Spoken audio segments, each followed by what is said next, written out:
골로새서 1장을 보십시다.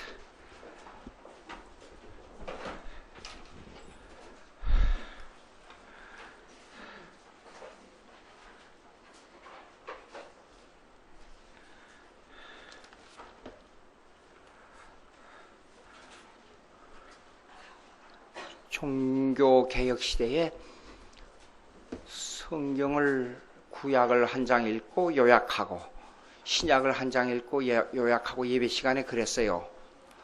제가 미국에서 목회를 시작할 때 성경 요약하고 45분, 50분 설교한다 그러니까 어떤 사람이 저를 보고 와서 미쳤다 그러더라고요. 그럼 교회가 안 된다고. 근데 우리 교회가 거기서 제일 부흥을 했거든요. 그 지역에서. 그러니까 말씀이 없으면 교회가 안 돼요. 근데 오늘날 교회가 한 두세 절 읽고 다른 얘기 한참 하다가 성경의 본문은 내버려두고 다른 얘기 한참 하다가 그만두는 경우가 많아요. 우리 한국 교회가. 근데 앞으로 좀 제가 하던 습관, 내가 버릇이 들어있기 때문에 버릇대로 할 테니까 따라와 보세요. 골로새서 1장 1절 읽고 제가 여러분에게 이거 읽으십시오 하면 그때 읽으시기 바랍니다. 1절 하나님의 뜻으로 말미암아 그리스도 예수의 사도된 바울과 형제 디모데는 골로새에 있는 성도들 곧 그리스도 안에서 신실한 형제들에게 편지하노니 우리 아버지 하나님으로부터 은혜와 평강이 너희에게 있을지어다. 요거는 이 문장이 현재 능동태 직설법 명령으로 되어 있습니다. 명령하는 겁니다. 인사를 명령식으로 한다고 말이에요. 있어라. 애들 보고 야, 너 집에 잘 있어? 알았지? 그리고 전화를 끊는 거와 비슷하다 그 말이에요. 그렇게 인사하는 겁니다. 근데 이게 하나님의 뜻으로 됐다 그랬어요.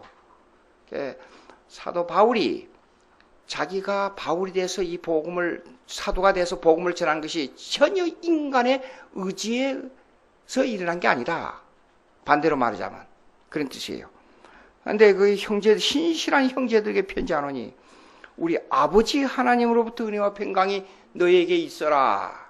명령으로 끝난 겁니다. 하나님의 뜻으로 된 내 의지가 된 것이 아니라. 그 다음에 3절부터 5절까지 다 같이 있습니다. 시작. 우리가 너희를 위하여 기도할 때마다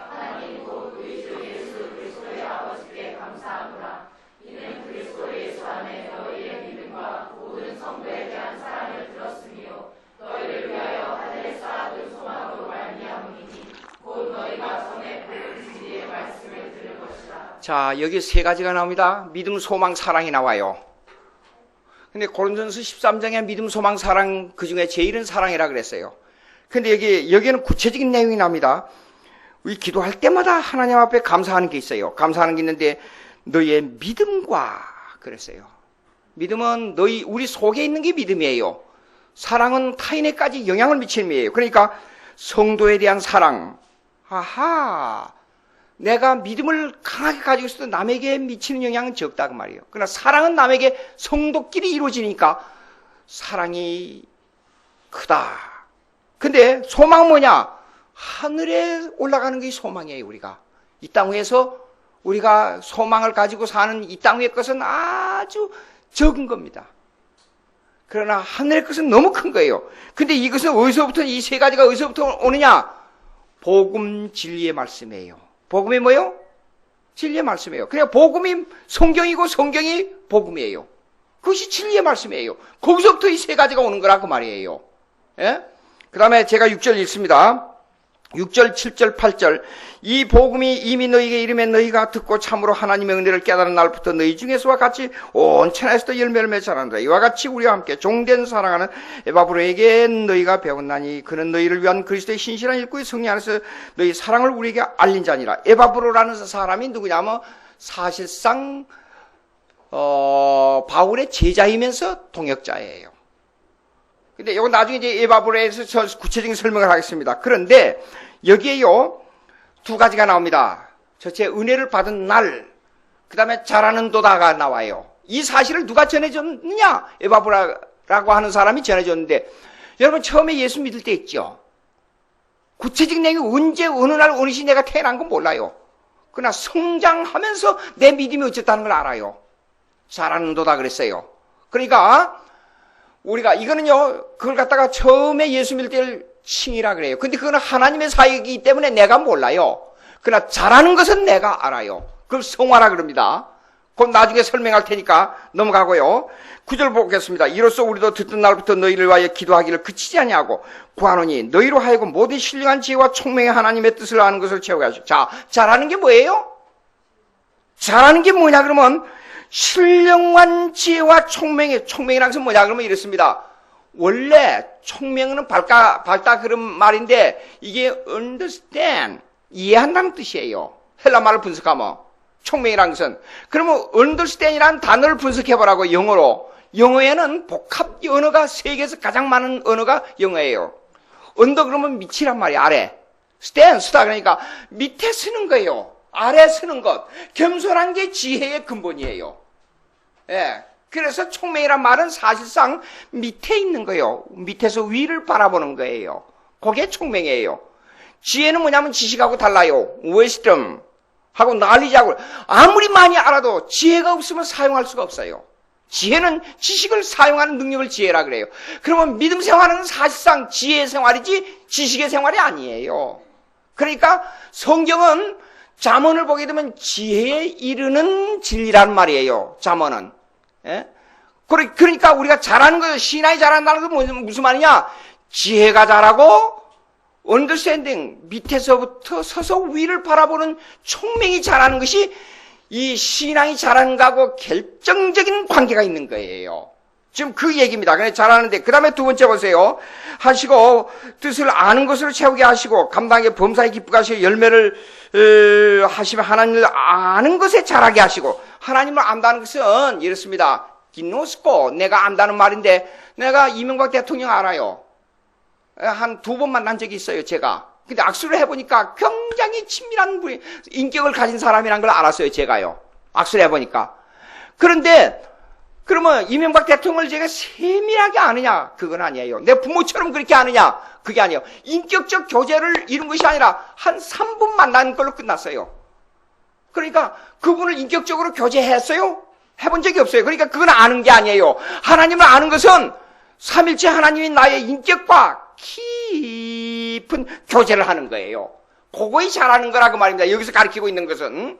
자, 나중에 또 하기로 하고, 이제 조금 넘어가서, 그러면 그 잘하는 것이 뭐를 포함하고 있느냐? 보자고요. 11절. 그의 영광의 힘을 따라 모든 능력으로 능하게 하시며, 기쁨으로 오래 견딤과 오래 참과 이래. 능력으로 능하게 하시며, 기쁨으로 견딤과 오래 참게 하시며, 우리로 하여금 빛 가운데 성도의 기업의 부분을 얻게. 기업의 부분이 뭐예요? 천국 가는 거예요. 여러분. 젊은 사람들이 많으니까 제가 말씀드리겠어요. 제가 벌써 얼마 안 있으면 70이에요, 나이가. 그런데 70년 생활하는 것은 아무것도 아니에요. 너무 짧아요. 오늘도 대회 시간에 끝나고 내가 축도 마치고 그랬어요. 야, 오늘도 하루가 다 가는가 보다. 너무 시간이 아깝다. 아침에 일어나면 그날 하루의 일에 대한 스케줄에 희망이 차 있어요. 그 저녁이 되면 그렇게 허전해요. 예? 근데 여러분이 젊은 사람들요, 앞으로 30년, 40년, 50년, 금방 가버려요. 우리 아들이 지금 33살입니다. 미국 나이로. 한국 나이로 34살. 장가를 안 가요. 아직도 시간이 많은 줄 알고 있어요. 야, 내일 모레 40, 내일 모레 50이야. 알았어? 정신 차려. 그래도 웃어요. 시간에 대한 것을 아직도 모르는 거예요. 시간에 대해서. 그럼 이 세상은 어떤 세상이냐? 천국을, 기업을, 하늘의 기업을 준비하는 시간이지 이 세상을 누리는 게 아니에요. 이걸 꼭 맹심해야 됩니다. 그것을 깨닫는 것이 뭐냐면 지혜를 얻는 거예요. 그걸 깨닫는 게 뭐냐? 총명을 얻는 거예요. 그리고 시간 아끼는 거예요. 나중에 이제 시간에 대해서 나오면 시간론이 뭐냐는 또 철학적인 요소가 있습니다. 그거에 대한 또 설명할 테니까. 그 다음에 그러면 13절 보시겠습니다. 우리를 흑암의 권세에서 건져내사 그 사랑의 아들 나라로 옮겨졌으니 그 아들 우리가 속량고 죄사함을 받았니라. 여기요, 하늘 나라로, 이 과거형으로 나왔지요. 요거 신학적으로 설명하려면 굉장한 내용이 필요하지만은 잠깐만 말씀드리겠어요. 사실 우리는 믿기 전에 하나님의 계획 속에는 그걸 예정론이라 그래요. 예정 속에는 이미 구원받은 자로 결정됐어요. 우리가. 그 이해가 힘듭니다, 여러분. 굉장히 어려운 문제예요. 근데 나중에 설명하겠어요. 그것만 기억해둬요. 우리는 이미 믿기 전에도 하나님의 계획 속에는 믿을 자로 결정이 됐다 그 말이에요. 이미. 그걸 이해하면요 아주 깊은 신앙으로 들어갑니다. 쉽게 말해서 칼빈의 예정론을 이해하면 깊은 신앙으로 들어갑니다. 예? 그 다음에 보세요. 여기 하나 잘못된 게 있는데 이걸 나중에 지적하려고 하는데 지금 꼭 젊은 사람들이기 때문에 나중에 또다시 지적하겠지만 다시 한번 해보세요. 속량 곧 죄사함을. 속량은 번역하면 영어로 번역하면 ransom이라 그래요. 죄값을 치렀다는 뜻이에요. 근데 원래 이거는 헬라말로 구속이에요. 구속, redemption. 우리가 구원받았다 하는 것은 salvation, 구원받았다는 뜻이에요. 그러나 redemption, 구속이라는 말은 예수님이 십자가에서 이루신 사역을 구속이라 그래요. 거기에 대한 값을 받았다. 그 값을 주고 돈 주고 샀다 할 때는 피값을 주고 샀다, 돈 주고 샀다, 이걸 뭘 값을 지불하고 샀다 할 때는 속량이라 그래요. 근데 번역이 잘못됐어요. 언어를 보니까. 속량이라고 하지 말고 구속으로, 옛날 번역인 구속으로 해야 됩니다. 자, 오늘 14절까지만 설명하고 다음 주에 이렇게 요약 설명하고 다음 패러그래프 요약 설명하고 오늘 다음 계속하도록 하겠어요. 그 다음에 이걸 서론을 설명하고 이제 한 절씩 설명할 테니까 봅시다. 지난 시간에 골로새 교회에 들어온 이단 중에 하나가 무슨 주의라 그랬어요? 머리가 천재요. 에? 유대주의예요, 유대주의. 유대주의 율법하고 유대주의 율법주의는 구약의 율법하고 같다 그랬죠? 이것도 보통 천재가 아니에요. 달라요. 전혀 다른 거예요. 유대주의 율법은, 그러니까 사도 바울이 내가 유대주의 율법에 있을 때에는 이렇게 했다. 구약하고 틀린 거 설명했잖아요. 나중에 성경 구절 찾아 드릴 테니까 설명을 했어요. 그런데 성경 구약의 율법을 알면 누구를 알게 돼 있어요? 예수 그리스도를 알게 돼 있어요. 근데 이걸 오해를 하고 있었다 그 말입니다. 예수 믿기 전에는 사도 바울이. 그래서 예수 믿는 사람을 적으로 생각한 거예요. 근데 사도행전 9장에 예수 믿는 사람들 잡아주기로 가다가 주님의 빛이 확 앞을 가려가지고 꺾어져졌어요. 당신이 누굽니까? 나는 내가 핍박하는 예수다. 아나니아에게 가라. 그럼 너를 위해서 기도해 줄 것이다. 그래서 성으로 들어가서 아나니아의 기도를 받고 그가 거듭났어요. 거듭나고 난 다음에 보니까 유대주의 율법하고 성경에 나오는 구약하고 비교해보니까 너무 다른 거예요. 전혀 다른 거예요. 완전히. 그래서 그때부터 유대주의 파괴 작전으로 들어간 거예요. 예? 유대주의하고 여러분 유명한 철학자인 역사 철학자인 영국의 역사가 혹시 이름 들어봤어요? 아놀드 토인비라는 사람이요. 근데 그것이 번역이 얼마 안 돼 있어요, 한국에는. 그래서 제가 미국에서 공부할 때 그 사람 책을 쫙 빼가지고 봤어요. 그러니까 이 사람은 철저한 적그리스도인이라는 걸 알았어요. 근데 한국에 유명한 목사님들이 설교할 때 아놀드 토인비가 이렇게 말하기를, 그러고 설교하잖아요? 적그리스도의 말을 그렇게 이상한 철학적인 요소를 갖다 빌려 쓴단 말이에요. 골로새 교회가 그와 똑같다 그 말이에요. 그 말이에요. 예? 적그리스도의 이용을 철학이 사람 듣기에 귀가 비슷하니까 그걸 마음대로 사용해서 기독교 사상인 줄 알고 막 소개를 한 거예요. 골로새 교회에서. 예? 그런데 그 중에 유명한 말이 있어요. Christianity is just like one of leaves of the tree in Judaism. 그랬어요. 무슨 말인 줄 알아요? 한국말 못 알아들으니까 제가 영어로 하잖아요. 기독교는 유대주의에서 볼 때 유대주의 종교에서부터 나오는 하나의 파생 종교다 그랬어요. 에? 얼마나 위험한 말이에요. 근본적으로 성경에 나오는 이것이 모든 종교와 모든 인생의 사는 것과 모든 하나님 성경의 기원인데 기독교를 파생 종교라 그랬어요. 그럼 무서운 말을 했어요. 적그리스도적인. 근데 그 토인비가 대단한 역사가로 한국에 소개돼가지고 그 사람 말을 막 사용해요. 인용해요. 그렇게 그 골로새 교회가 무식해서 그랬는지 몰라서 그랬는지 알다가도 하여간 모르겠고 모르다가도 알겠어요. 무슨 말인지 내용 몰라. 하여간 그렇게 됐다 그 말이에요. 그러면 이러한 철학적 사상을 골로새 교회에 들어온 철학적 사상을 설명하겠어요. 여러분 유명한 철학자 예수님 오시기 전에 2400~500년 전부터 나타난 최고의 철학자 세 사람 얘기해봐요. 그건 알 거야 아마. 첫째가 사크라테스. 그다음 두 번째가 플레이토, 플라톤. 그 다음에 세 번째가 아리스토텔레스. 세 사람이에요.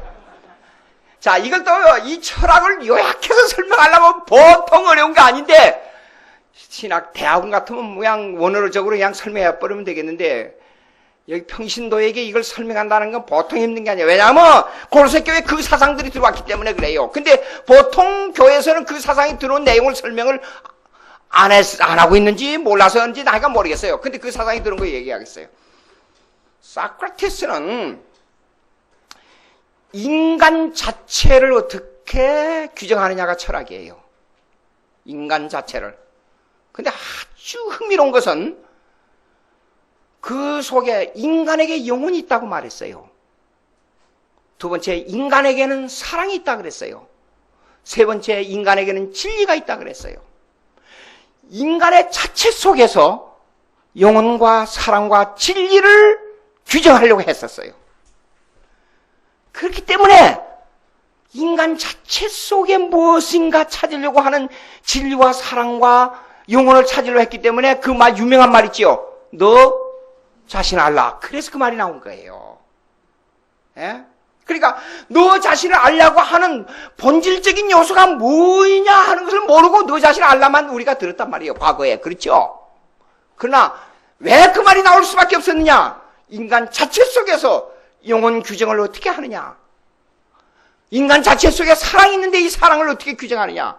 인간 자체 속에 들어있는 무언가 진리를 탐구하는데 이 진리를 어떻게 규정하느냐? 여기에 수없이 고민하고 질문을 던지고 말하고 대화법이 있어요. 다이얼렉티컬한 대화법이 있어요. 그래서 어이 젊은이, 예, 자네 누구인가? 아무개인가? 자네는 어떤 직업을 가지고 뭔가? 세상은 어떤가? 자꾸만 질문을 던져요. 그러면 내 자신에 대한 영혼과 내 자신에 대한 사랑과 내 자신에 대한 진리를 말하지 않고 엉뚱한 아웃사이드 밖의 것만 자꾸 얘기를 해요. 그러니까 그 질문에게 자네는 아직도 멀었어. 자네는 인간 자체가 뭔지를 전혀 몰라. 자신을 알아야지. 그 가만히 들어보니까 상당히 진리로운 말씀이에요, 젊은이가. 그러니까 자네는 멍청이야. 그러나 나는 내 영혼을 내 속에 있는 사랑과 진리를 탐구하려고 하니 배워. 결국은 그 젊은이에게 뭘 몰라서 물어보는 것처럼 했지만은 결론은 뭐예요? 너는 멍청이고 나는 진리다. 그렇게 말한 거예요. 그게 소크라테스의 대화법이에요. 예? 자, 이제 그래 놓고, 그러면 그것을 누가 정리했냐? 그 내용을 그 제자인 플라톤이 정리를 했어요.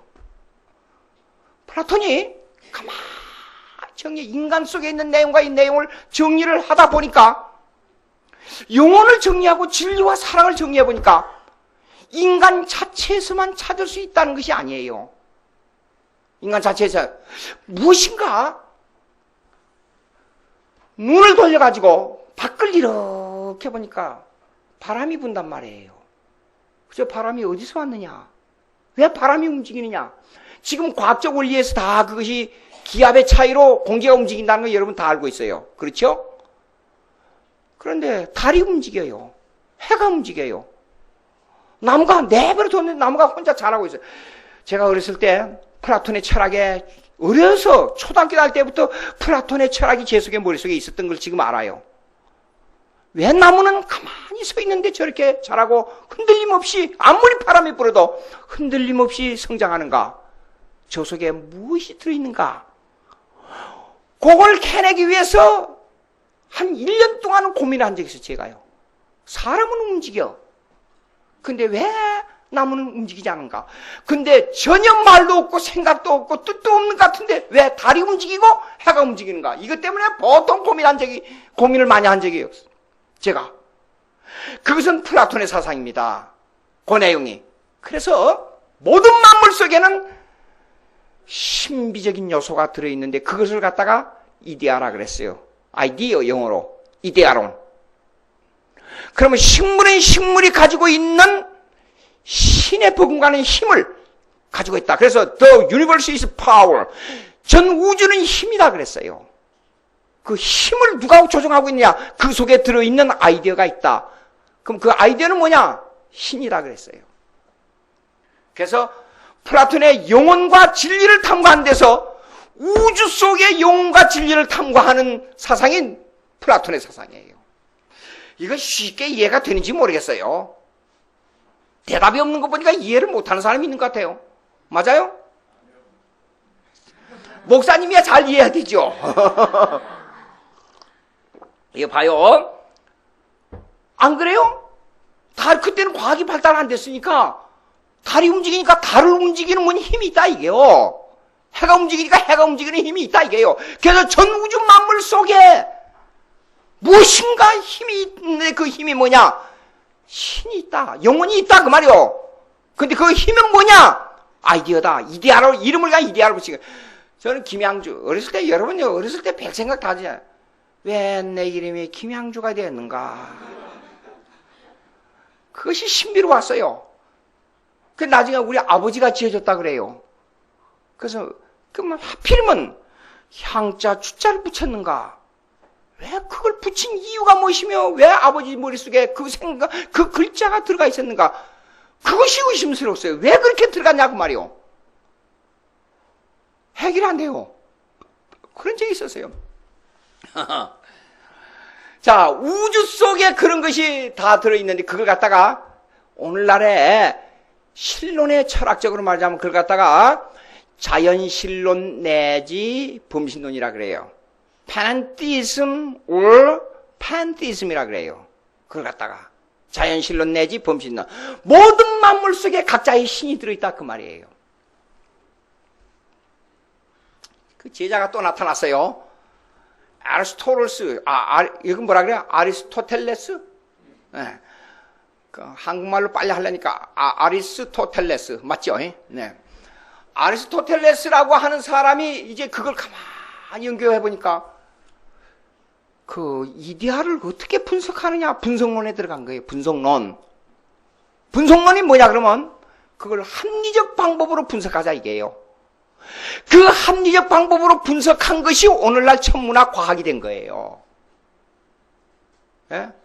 그러니까 중세에 들어와서 중세 얘기를 잠깐 하겠어요.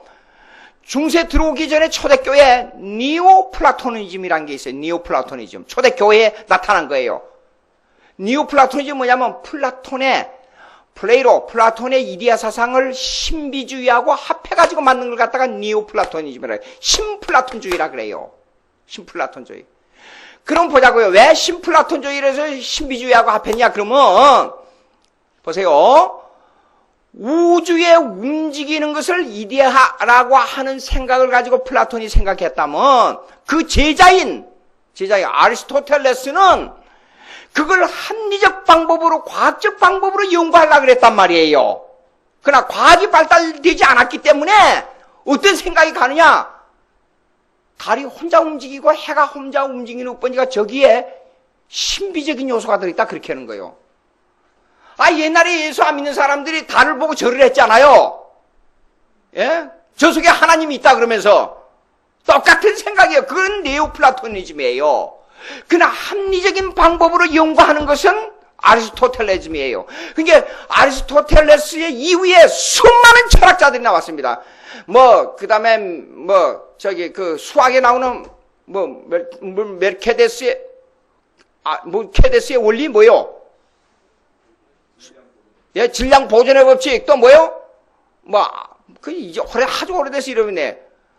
그, 수학의 원리 있잖아요. 알키메데스의 원리? 알키메데스의 원리? 그 원리, 전부 아리스토텔레스. 미국식으로 발음해버려요. 애리스토텔레스의 제자들이에요, 제자들. 제자들에 의해서 과학이 나온 거예요, 거기에요. 그것이 헬라주의예요, 한마디로. 합리적인 방법으로. 그것이 중세에 넘어와서는 있잖아요. 그것이 수도원에서 전부 과학을 가르치면서 신학을 그래갖고 수학도 가르치면서 신학이라 그랬고, 그 다음에 천문학도 가르치면서 신학이라 그랬고, 인간론 가르치면서 신학이 전부 신학의 원리 아래 전부 천문학, 수학, 과학, 의학 다 가르친 거예요. 그것이 헬라주의예요, 헬라주의. 그러니까 철학의 원리, 과학의 원리는 전부 어디로 돌아가느냐? 헬라주의로 돌아가 말아요. 근데 그 사상이 성경에 기록된 내용이 있다니까요. 예? 유대주의뿐 아니라. 그래서 지금 이 배경을 설명하는 거예요. 그거예요. 예? 자, 그건 나중에 설명하겠습니다. 그러면 과학적으로 보자고요. 그 과학으로 볼 때, 그러면 보자고요. 사실상 플라톤의 이 얘기는 신비적인 요소에 가까운 이 얘기예요. 그 속에 신이 들어있다느냐. 그러나 애리스토텔레스의 이 얘기는 사실 그걸 합리적 과학적 방법으로 해결하자는 요소가 들어있단 말이에요. 그 속에. 그렇잖아요. 그러면 헬라 사상에 그 다음에 당시에 로마가 세계를 칼로 가지고 세계를 점령했어요. 점령해놓고 보니까 헬라주의가 엄청난 사상들을 가지고 있다는 걸 알았어요. 그래서 문화적이며 종교적인 요소를 전부 로마 정부가 받아들일 수밖에 없어요. 받아들인 거예요. 그러면 필수적으로 두 가지, 우리가 성경에서 보는 두 가지 요소가 딱 들어와요. 신비적인 요소하고 합리적 과학적인 요소하고 들어올 수밖에 없어요. 즉 말하자면 신비적인 요소를 합리적으로 어떻게 증명하느냐는 거예요. 달이 돌아가니까 신비적인 요소예요. 그대로 볼 때는. 자, 제가 설명할게요. 지금 여러분들이 땅 위에 서 있지요? 땅 위에 서 있어요, 여러분들? 거짓말. 여러분 공중에 대롱대롱 매달려 있어요, 지금요. 그걸 모르고 있단 말이에요. 공중에 매달려 있다는 건 신비 아니에요. 그렇죠? 설명할게요. 지구가 이렇게 있습니다. 그러면 여기 미국이 여기 있고 오스트레일리아가 여기 있죠. 그럼 미국에서 바라보면 여기는 사람이 거꾸로 매달려 있어요. 그렇죠? 지구는 공중에 매달려 있어요. 지금 혼자 뭔가 받침대 위에 있어요. 여러분 공중에 매달려 있어요. 지금. 이 엄청난 태평양 대서양 인도한 물이 공중에 매달려 가지고 있어요. 지금요. 근데 물이 돌아가고 있어요. 같이. 과학적으로 설명해요, 그걸. 해봐요. 과학적으로 설명이 안 되고 오직 한 가지만 있지요. 만유인력만 말할 수 있어요. 그렇죠? 그러면 만유인력을 과학적으로 해와 달과 모든 우주 전체가 서로 힘을 가지고 이렇게 끌고 잡아당기고 균형을 유지하고 있다. 그것밖에 몰라요. 그거는 팩트이즘이라 그래요. 팩트이즘. 사실 증명밖에 안 돼요. 그렇죠? 불가능한 얘기예요. 합리적 설명이 안 돼요. 합리적 설명해봐요. 만유인력을 합리적으로 왜 힘이 일어나며 힘을 발명한 자가 누구며 힘의 원리가 얼마로 돌고 있으며 힘이란 건 왜 존재해야 되는가 설명해봐요. 과학적으로. 봐요. 이게 깊이 들어가면 우리가 과학이 뭐냐 하는 것을 설명하지 못한 부분이 너무 많습니다. 과학이냐 종교냐 하는 것을 가지고 대립시키는 것은 멍청이 하는 짓이에요. 멍청이 하는 짓. 여러분 과학이 뭐예요? 과학이란 말을 정의를 해봐요. 과학 하면서 과학이라는 말을 정의를 하라 그러면 못한단 말이에요. 과학자들이 못해요. 철학적으로 증명해 볼 테니까 한번 들어봐요. 과학은 발명이 아니고 과거와 현재에 대한 새로운 발견이다. 그게 과학이에요. 하나의 트랜스폼, 변형이 과학이에요. 변형이 과학이란 말이 무슨 말이냐? 이 전기가 있어요, 전기. 전기가 원래 없는 데서 에디슨이 만들어가지고 전기를 우리에게 보내줬죠. 아니에요. 전기의 원리가 이 지구상에 존재했어요. 그렇죠? 근데 이걸 변형해가지고 이렇게 만드는 거예요. 그럼 전기의 원리는 어디서부터 나왔느냐? 규명해봐요. 보세요. 우리가 심각하게 이게 일종의 변증학의 일종입니다. 변증학. 그러니까 이걸 갖다 변증학의 전제주의라 그래요. 프레서포셔널리즘. 전제는 뭐냐? 내가 있어요. 내가 있었는데 나를 증명하라. 김양주랑 보이는 걸로만 증명이 돼요. 그러나 원리를 파고 들어가면 결국은 하나님으로밖에 증명이 안 돼요. 하나님으로밖에. 그러니까 헬라 철학 속에는요, 신비적인 요소와 합리적 요소가 두 개가 같이 존재했었어요. 헬라 철학에는. 예. 그것이 헬라주의예요. 헬라 철학이에요. 그것이 교회에 들어왔어요. 그것이. 설명할 테니까 앞으로 두 개 들어왔는데 두 개가 그렇게 들어왔습니다만,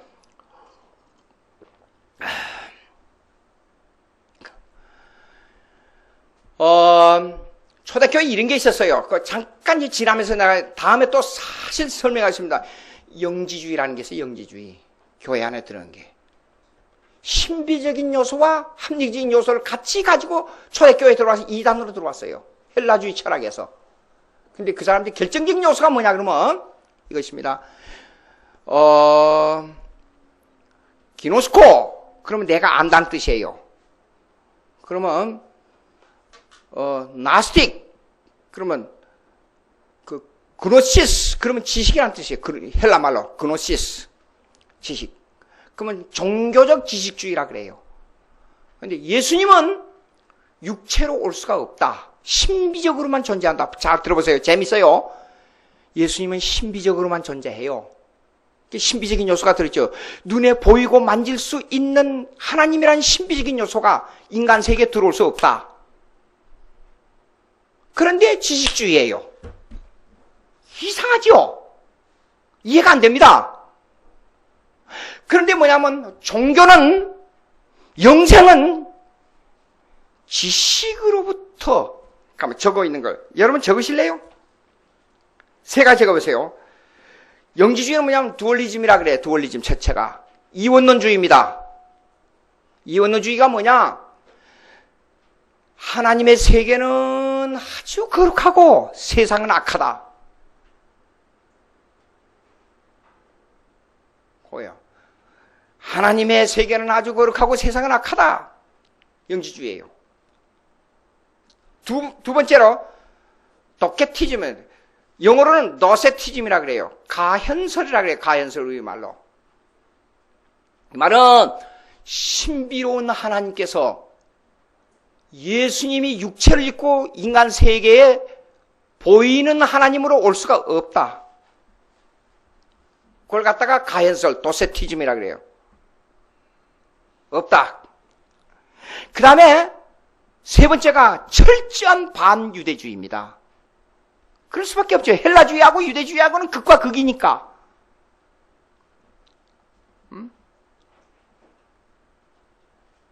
자, 여기서 그런데 강조하는 게 있어요. 강조하는 게요. 구원은, 적어보세요. 구원은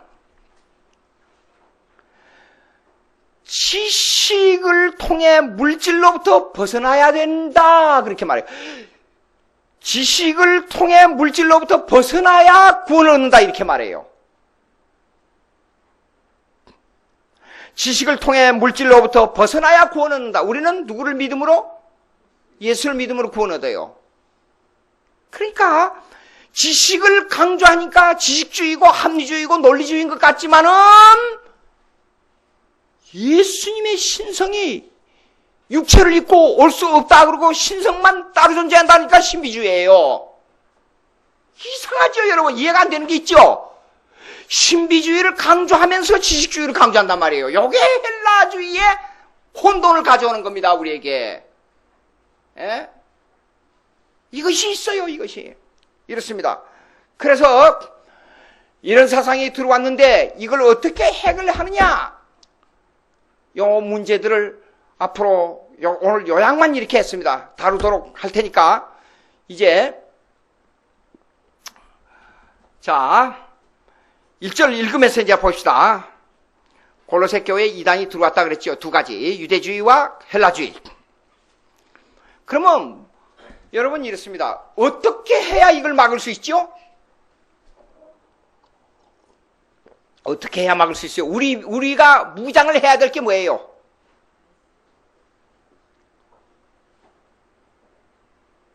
구체적인 방법론 얘기하면 여러분 대답을 하지 않는 게 참 정상이에요. 어떻게 해야 돼요? 신천지 저기 들어오지 마라 그러는데 신천지가 그들이 행하는 게 뭐예요? 조직과 여러 가지 하는 겁니다. 교리적으로 대답해봐요. 교리적으로. 신학적으로. 사도신경을 거절해요. 사도신경. 사도신조. 전능하사 천지를 만드신 하나님 아버지를 내가 믿사오며 거절. 근데 사도신경 중에 여러분에게 잠깐 말씀드리겠어요. 사도신경 중에 가장 많이 들어있는 내용이 뭐예요? 예수가 누구냐는 거예요. 자 보세요. 저를 보고 사도신경을 다시 쓰라 그러면 이렇게 쓰겠어요. 전능하사 천지를 만드시고 다스리시고 보존하시고 섭리하시고 종말까지 주님의 뜻을 이루시는 하나님 아버지를 내가 믿사오며 그렇게 쓰겠어요. 신론에서 천지를 만든 것만 딱 썼단 말이에요. 종말까지 하나님이 지배하는 내용은 안 썼어요. 그건 초대교회 유대주의와 헬라주의가 들어오는 이단 때문에 그렇게 됐어요. 그렇게 됐어요. 이단을 방지하기 위해서 사도 신조를 만들어야 되는데 신조를 어떻게 만드느냐? 그 다음 마지막에 설명하고 나면 성령을 믿사오며 그런데 2000년 전 죽으시고 구속을 완성하신 예수 그리스도의 십자가의 구원을 우리에게 적용하시고 우리를 믿게 하시는 성령을 믿사오며 난 그렇게 쓰겠어요. 성령의 사역이 뭐예요? 예수 그리스도를 2000년 전에 완성하신 예수 그리스도의 구속 사역을 우리에게 적용하는 일을 하는 것이 성령 사역이에요. 근데 그 중요한 교리가, 아주 중요한 교리가 빠졌어요. 왜 그러냐? 이유가 있어요. 초대교회는 맨 처음에 와서 예수님이 누구의 왕으로 왔어요? 유대인의 왕으로 왔다는데 이게 문제였어요. 그러니까 예수님이 십자가에 못 박혀 죽을 때도 유대인의 왕이란 제목으로 죽었잖아요. 예? 그러면 예수님이 십자가에 죽으실 때 세 가지 문제가 있었어요. 세 가지 문제가. 그 세 가지 문제 때문에 죽은 거예요. 쉽게 말해서. 제일 첫째 누가 고소했어요? 예수님을? 유대인들이 고소했잖아요. 유대 사상이 들어오면 안 돼요. 유대 사상이 들어오면. 그 다음에 철학적으로 가장 반대되는 사상이 뭐였어요? 당시에? 예수님하고 헬라주의예요. 사도행전을 읽어봐요.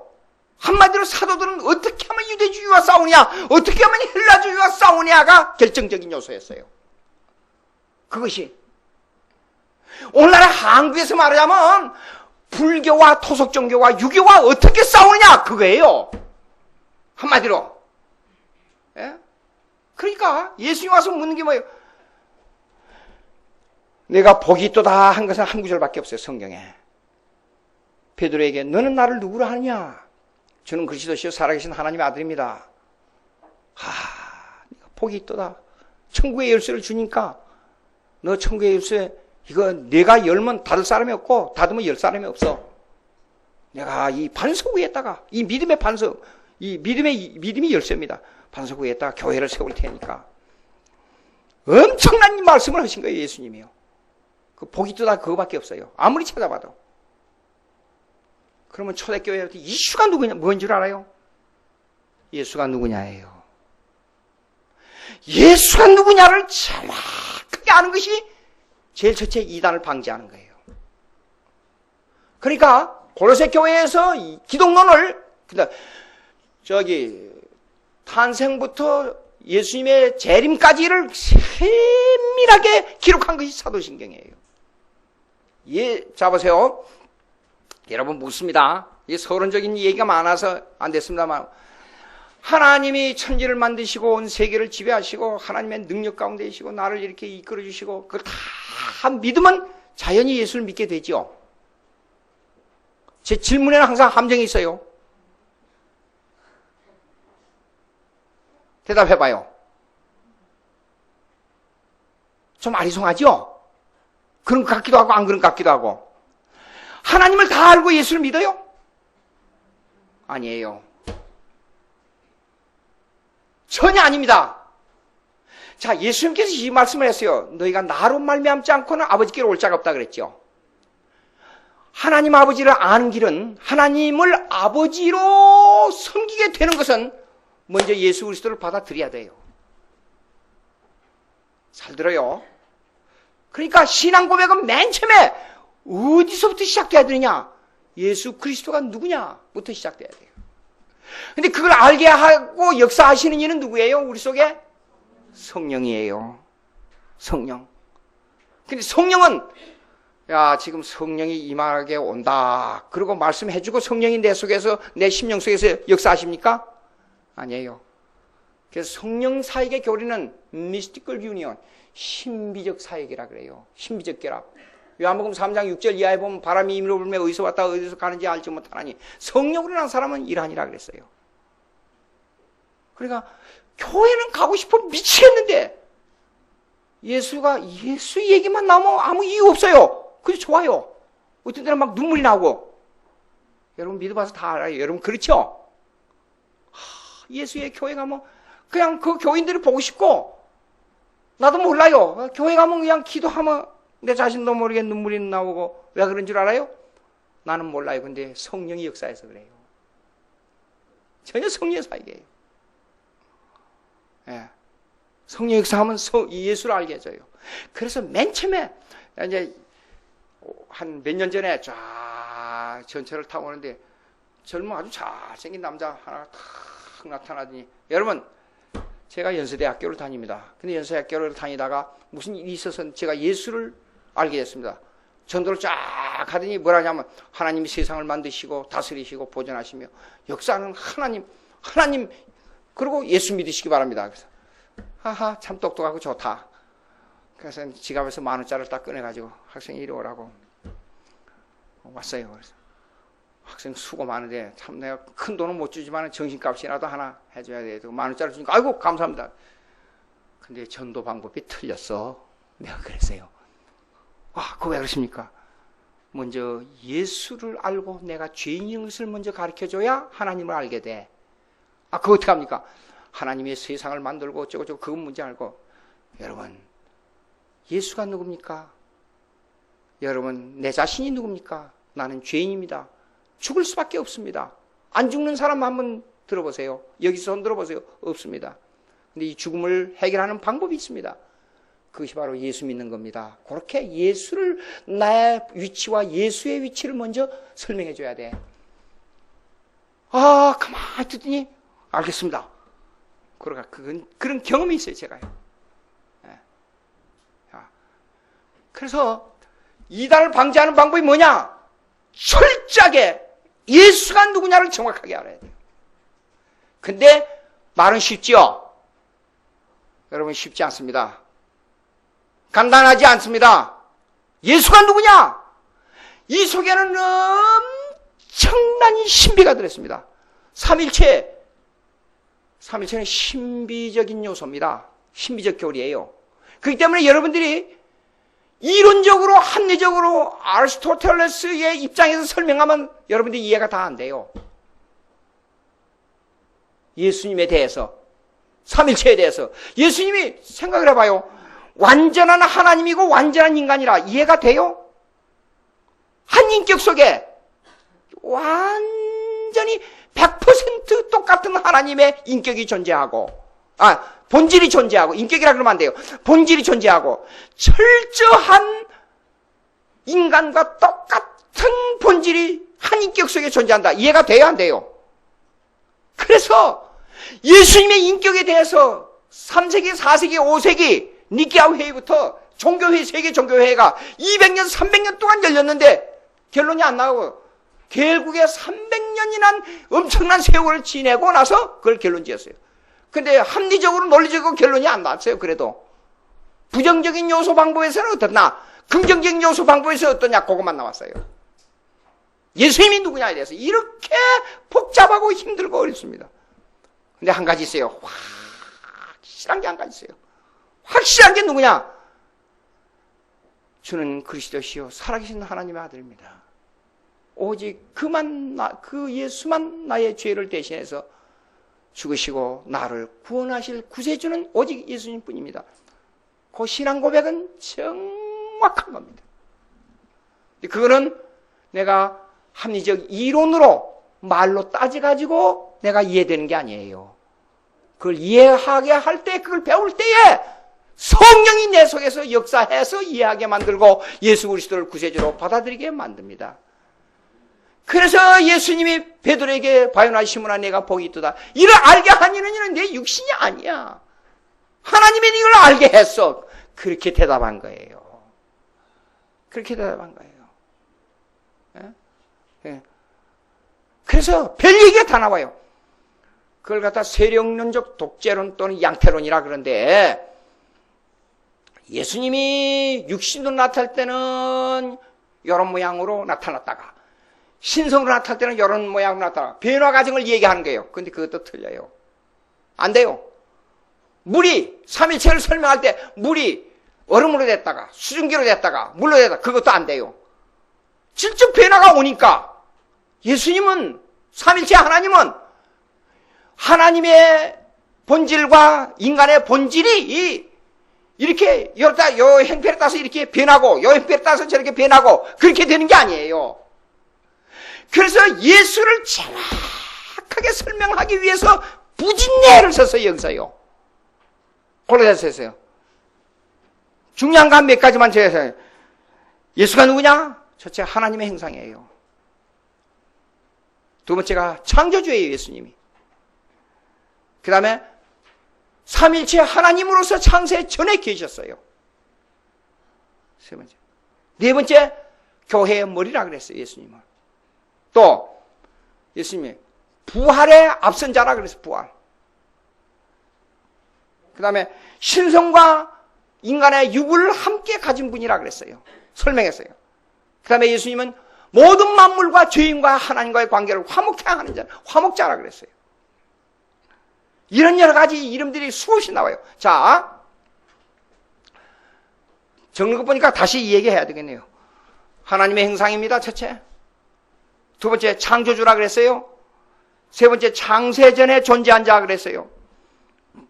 네 번째, 교회의 머리라 그랬어요. 다섯 번째, 부활의 맏아들이라 그랬어요. 부활의 맏아들이라 하는 게 좋겠어요. 부활의 맏아들, 신성과 인간의 육을 함께 가진 인격자라 그랬어요. 그 다음에 화목자라 그랬어요. 자, 이거는 있잖아요. 요거는 골로새서에서 주로 얘기한 거예요. 근데 다른 데서 얘기하는 게 많아요. 예수님의 이름과 별명이 무지개수로 많아요. 왜 그렇게 이름과 별명이 많아야 되느냐? 하나님의 아들이기 때문에 그럴 수밖에 없어요. 나는 김양주라는 사람은 제한적인 요소예요. 그렇잖아요. 별명을 해봐야 몇 가지, 한두 가지밖에 없어요. 근데 예수님은 하나님 아들이기 때문에 모든 만물을 다스리는 자이기 때문에 창세 전에 계신 하나님의 제2의 인격자, 아들의 인격자를 가지고 계십니다. 예수님의 이름 한번 얘기해 볼까요? 예수님을 임마누엘이라 그랬어요. 신성이 되려면 하나님이 함께 해야 되잖아요. 예? 그리스도 그랬어요. 그리스도가 뭐예요? 뜻이? 기름 부음 받은 자. 예. 왜냐하면 특별한 직분을 받았다 그 말이에요. 기름 부음 받은 자. 또 다른 이름 말해봐요. 예수 그리스도를. 하나님의 아들이란 뭐예요? 신이 인간이 됐다 그런 뜻이에요. 예. 하나님 아들. 주라는 뜻이 뭐예요? 여러 가지, 한 서너 가지 뜻만 얘기했는데, 첫째 가장 많이 나온 게 신성이란 뜻이에요. 왕이란 뜻도 있고, 주라는 거예요. 주는 그리스도시요 살아계신 하나님의 아들입니다. 여러 가지 뜻이. 별명이 많아요. 예수님은 양의 문이에요. 예수님은 목자예요. 예? 그 다음에 예수님은 포도나무예요. 우리는 가지라. 많아요. 왜 그렇게 이름이 많고 별명이 많지요? 그럴 수밖에 없어요. 여러 가지 형편과 처지에 따라서 예수님이 우리 인생의 삶 속에서, 여러분 이걸 알아야 됩니다. 우리의 인생의 삶 속에서, 내가 살아가는 인생 속에서 내가 고민하고 힘들고 어려울 때라도 하나님은 눈을 떼지 않고 항상 바라보고 계시고 인도하시고 다스리시고 계세요. 우리는 몰라요. 지나놓고 보면 하나님이 그랬다는 거 알아요. 이 세상에 우연이 없어요. 만나는 사람마다, 오늘 도둑놈을 만나서 도둑질 당했지요? 그것도 우연이 아니에요. 사건마다, 여러분에게 부탁합니다. 사건마다 무슨 일이 있을 때마다 내게 하나님의 뜻은 내가 생각하는 정반대 방향에서 올 때가 많아요. 첫마디에 사도 바울이 하나님의 뜻으로 말미암아 그랬어요. 하나님의 뜻으로. 깊은 신앙으로 들어가려면 하나님의 뜻을 따르는 신앙이에요. 섭리적 신앙을 가져야 돼요. 내가 오는 일은, 어려운 일도 하나님의 뜻 가운데 있다. 사도 바울이 유대주의 율법에 취해가지고 온통 다메섹 도상에서 그 예수 믿는 사람을 잡아 죽이는데 선구자 역할을 했단 말이에요. 그런데 그게 최고인 줄 알고 전 생명을 걸다시피 했어요. 예수님을 만나고 보니까 아니에요. 아니에요. 지나놓고 보니까 내가 유대주의에 취하게 만들 그것도 하나님의 뜻이었어요. 문화 속에서 모든 일거수일투족 되는 것이 하나님의 뜻이었어요. 하나님의 뜻은 내가 생각하는 정반대 방향에서 올 때가 많아요. 여러분, 우리는 이렇게 생각합니다. 나에게 반대되고 내게 불리하고 내가 한 것은 항상 반항하고 하나님을 원망하고 하나님을 시비하는 아주 사악한 근성을 가지고 있는 것이 인간입니다. 유명한 신앙인들은 아무리 어려운 행편, 아무리 어려운 고통, 아무리 어려운 일을 당할지라도 그것을 하나님의 뜻으로 받는 신앙이었어요. 순교자들이 그랬어요. 들어오는 모든 일들을 하나님의 뜻 가운데, 하나님의 섭리 가운데 깊은 신앙으로 들어가는 것은 하나님의 섭리, 하나님의 뜻의 신앙이에요. 그것이 뭐냐면 맨 처음에 거기서 어디서부터 그게 시작되느냐? 예수 그리스도를 정확하게 아는 데서부터 시작돼요. 예수 그리스도를. 예수가 누구냐? 이제 이 말씀하고 맺겠어요. 예수님이 왜 십자가에 못 박혀 죽었어요? 세 가지 문제입니다. 아까 잠깐 설명했죠? 로마가 세계를 지배했습니다. 칼로 지배했지만은, 힘으로 지배했지만은 문화는 유대주의를, 헬라주의를 받을 수밖에 없었어요. 근데 로마 전 세계를 지배할 때 보니까 지역마다 두 가지 신비적인 요소와 헬라 문화의 합리적인 요소가 존재하고 있다는 걸 알았어요. 지금도 그리스에 가봐요. 이 골로새서는 지금 터키 있잖아요, 터키. 터키가 그때 아시아라 그랬어요. 그러면 제일 서쪽 바닷가에 가까운 데가 에베소 교회가 있어요. 근데 거기서 160km 안쪽으로 그대로 돌아와서 있는 장소가 어디냐면 골로새 교회였어요. 약 좀 내륙적 지방이에요. 160km. 우리 인천에서 들어가면 강원도, 춘천 못 가서 정도 될 정도, 그 정도예요. 그 정도. 골로새 교회가 있었어요. 에베소서나 고린도 교회들은 바다가 많고 무역이 통하는 지역이기 때문에 강민족들이 와서 살았어요. 근데 골로새서는 그렇지는 못했어요. 내륙 지방이 있었기 때문에. 그렇기 때문에 이 하나의 전통을 어느 정도는 유지할 수 있었어요. 골로새 교회가요. 자, 로마가 전 세계를 지배하는데 그때 지금같이 문화가 발달된 지역에도 보세요. 우리 한국에 경상도 가서 풍속하고 전라도에 가서 풍속을 이렇게 보면 상당히 다른 걸 느껴요. 제주도 옛날 말을 써놓은 거 보면 무슨 말인지 이해가 안 되는 게 있어요. 예, 특별히 섬에 가까울수록, 바다에 가까울수록 신비적인 우상 종교가 많아요. 여러분 진주하고 부산에 가면요 기독교가 빨리 전파가 안 돼요. 왜 그런 줄 알아요? 바다의 무역 도시이기 때문에, 항구 도시이기 때문에. 진주가 제일로 인구의 기독교 비율이 적어요. 그 다음에 부산이에요. 바다에 배를 타고 나가면서 제사 드리고. 근데 로마가 세계를 지배해놓고 보니까 각 지역마다 신비적인 종교가 있어요. 어때는 나무를 섬기는 종교, 뭘 섬기는 종교. 근데 태양신을 섬기는 종교들이 가장 많아요. 그럼 한 종교가 한 국가를 이루고 있었어요. 팔레스타인 지역은 유대 종교가 유대 민족주의 종교를 가지면서 한 국가를 형성하고 있는 거예요. 그래서 팔레스타인 지역을 관할하는 행정관이, 사법 행정관이 누구냐면 빌라도였어요. 자, 그러니까 로마 정부가 헬라의 문화를 합리적인 요소를 받아들이면서 신비적인 요소를 받아들일 수밖에 없었는데, 받아들여놓고 보니까 한 종교를 가진 지역이 한 국가가 형성됐어요. 그래서 로마라는 큰 국가 속에 조그만 국가들이 좀 있어요. 미국으로 말하자면 연방 국가에 각 주가 있는 것과 똑같아요. 그런 제도를 만들었습니다. 여러분 사도행전 보면 재밌는 게 나와요. 바울과 신라가 가서 귀신 박수하는 사람을 귀신을 쫓아냈잖아요. 감옥에 가다 버렸잖아요. 그리고 그 귀신 쫓아냈으면 얼마나 좋겠어요. 좋다고 바울했는데 바울을 고소했고 막 바울과 신라를 두드리 때려가지고 감옥에다 집어넣어 버렸잖아요. 왜 그랬어요?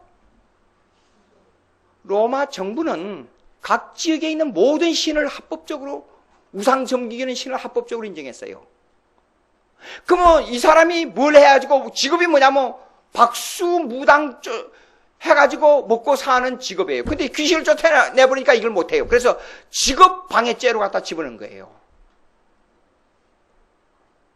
그래서 로마 정부에서 합당하게 주장하는 귀신, 마귀 섬기는 신비주의 요소에 대한 반항죄가 되어버린 거예요. 그래서 집어넣어서 때린 거예요. 합법적으로 맞잖아요. 로마 정부에서 볼 때는. 모든 지역에 모든 각자의 귀신이 다 들어있었어요. 지금같이 교통이 발달된 나라도 각 지역마다 종교가 다른데 여기하고 미국, 유럽, 동남아 다 다르잖아요. 세계가 한 덩어리인데도 불구하고. 그때 로마 정부는 지역마다, 그러니까 로마 정부의 황제실에 가면 기록에 보면 5,000개 이상의 신이 있어요. 로마 황제실에. 그래서 그 신의 이름으로 합법적으로 인정하게 되면, 그 신을 방해하게 되면 법적으로 처벌을 받았단 말이에요. 그래서 바울과 신라가 처벌받은 거예요. 감옥에 갇히고. 예? 직업 방해죄입니다. 한마디로. 남의 직업을 뺏었다 이게요. 자, 이런 행편이 됐단 말이에요. 그러니까 로마 예수님이 십자가에 못 박혀 죽을 때에 제가 유대인의 고소를 받았잖아요.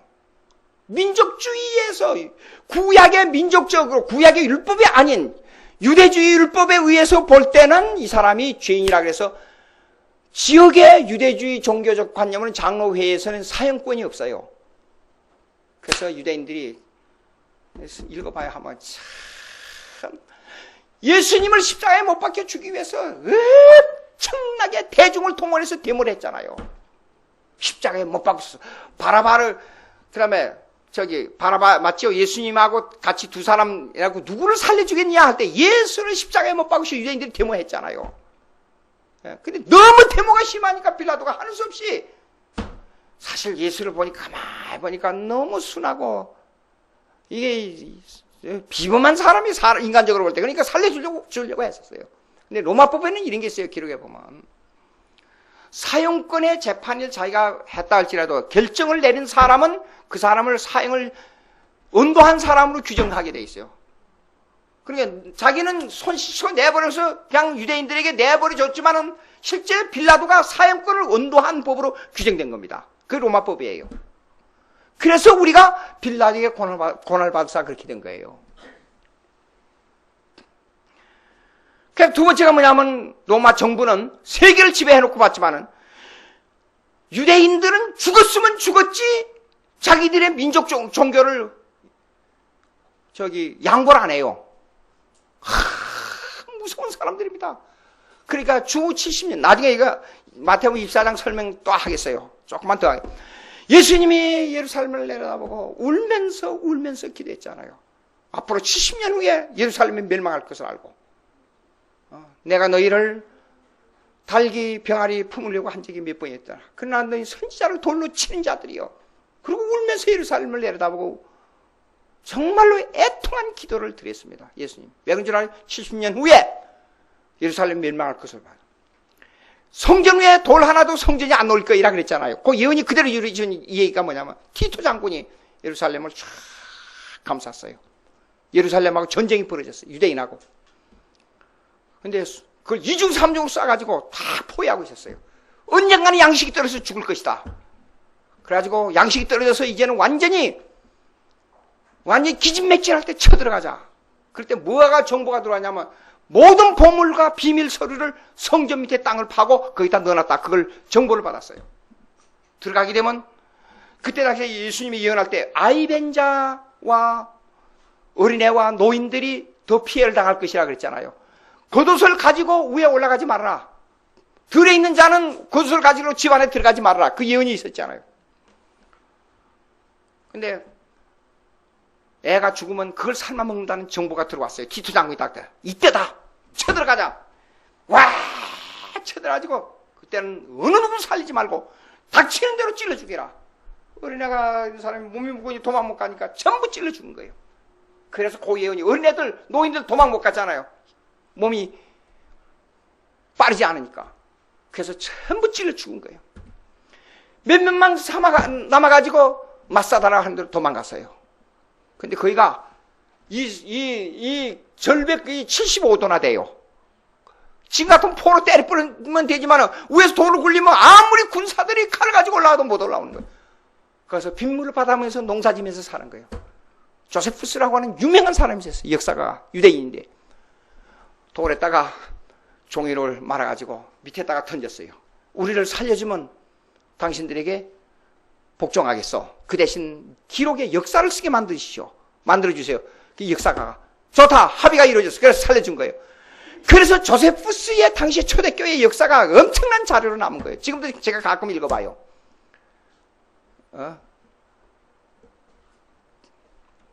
필립 샤프라고 하는 유명한 역사가가 그 내용을 전부 실어놨어요. 그 책을 제가 가지고 있어요, 지금. 자, 그래서 들어가자마자 다 찔러 죽이고 성전을 파헤친 거예요. 바닥을 전부 완전히 하나도 진짜 돌 하나 놓이지 않도록 파헤친 거예요. 그 속에 있기는 뭐가 있어요? 아무것도 없지. 그 뒤로부터 성전이 회파돼가지고 2000년이 지났잖아요. 유대인들이. 로마 정부가, 근데 여러분, 로마 정부는 제일로 힘든 게 뭐야, 그런 줄 알아요? 유대인이 왕이라는 게 골치가 아픈 거예요. 이게 왕이 돼가지고 유대인이 반란을 일으켜가지고 로마 정부를 침범하고 들어가면 어떡하느냐. 그래서 유대인의 왕이라는 것 때문에 로마 정부가 엄청나게 골치. 예수님이 십자가에 못 박혀 죽을 때 보세요. 유대인의 왕이란 죄패를 붙였잖아요.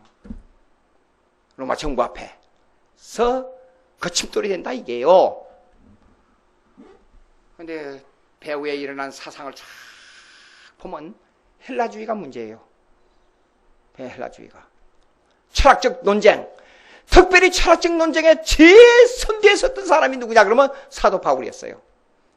이걸 어떻게 깨느냐? 그 내용이 여기 나옵니다. 앞으로. 자, 이제 하나님의 뜻으로 말미암아 다음 주부터 해보도록 할 테니까 그 정도로 말고 아주 간단하게 설명을 했는데 이걸 다 설명하려면 한정이 없고 초대교회 역사를 하려면 한정이 없지만은 이 정도만 알고 다음 주부터 하나씩 성경을 찾아가면서 1절로부터 한번 해보도록 하겠습니다. 기도하십시다. 하나님 아버지 감사합니다. 오늘 또 저희들에게 귀한 시간 주셔서 하나님 말씀을 탐구하려고 합니다. 주님 성령이여 도와주시옵소서. 저희들을 그냥 그대로 놔두시지 마시고 저희들 하여금 이해의 힘을 주시옵시기를 간절히 바라고 원합나이다. 이 교회를 주님께서 부흥시켜 주시옵시고 믿음을 더하게 해 주시옵시고 믿는 사람의 수가 날마다 더할 수 있는 은혜를 교회에 부여해 주시옵시기를 간절히 바라옵고 원하옵나이다. 하나님, 우리는 연약합니다. 힘이 없습니다.